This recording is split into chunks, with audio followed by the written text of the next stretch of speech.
Biblioteca mea. Dragă prietene, dacă vreodată îți vei îndrepta pașii dinspre Iași, cam la 60 de kilometri pe Valea Jijiei, vei întâlni un sat cu numele de Andrieșeni. În centrul satului se află Biblioteca Comunală Valeria Voiculesi. În data de 30 mai 2010, edilii comunei și comunitatea au desfășurat a doua ediție a Zilei Comunei sub egida Sărbătoarea Salcâmului. Tot atunci a avut loc și deschiderea oficială a centrului de internet cu acces gratuit pentru public în satul nostru. S-a dezvelit și placa memorială a poetei Valeria Voiculesi, fiică a acestor meleaguri, care spunea într-una din poeziile sale: "Eu de copil, de când mă știu un plod, nu am plecat din sat pe nicăirea, te lepăiam până la genunchi prin glod și asta era toată fericirea." Au poposit atunci în biblioteca satului și învățătorii plecați pe alte meleaguri ale țării care s-au bucurat de acest eveniment.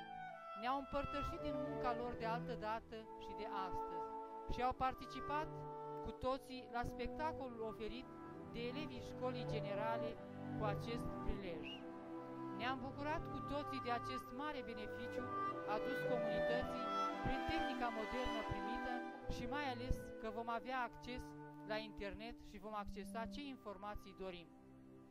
Biblioteca, împreună cu școala, Căminul Cultural și Biserica, organizăm și desfășurăm acțiuni comune legate de evenimentele specifice satului: Sărbătoarea Salcâmului, Sâmbăta lui Lazar, Paștile, Duminica Tomii, obiceiuri și datini de anul nou ce ne vor face cunoscuți în țară. Dintr-o bibliotecă care a funcționat la începutul anilor 1950 într-o casă naționalizată, am ajuns astăzi să avem un spațiu modern, un fond de carte reînnoit, un cămin cultural pe măsură, unde ne vom putea manifesta bucuria, talentul și unde putem să-i felicităm și omagiem pe cei mai de vază fii ai comunității.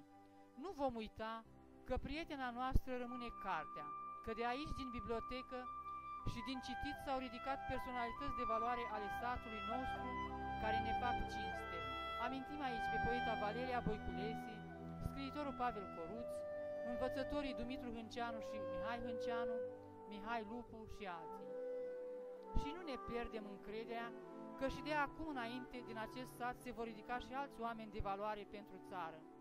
Vă așteptăm să treceți prin acest sat, prin bibliotecă, să vă întâlniți cu locuitorii și aceste meleaguri de neuitat.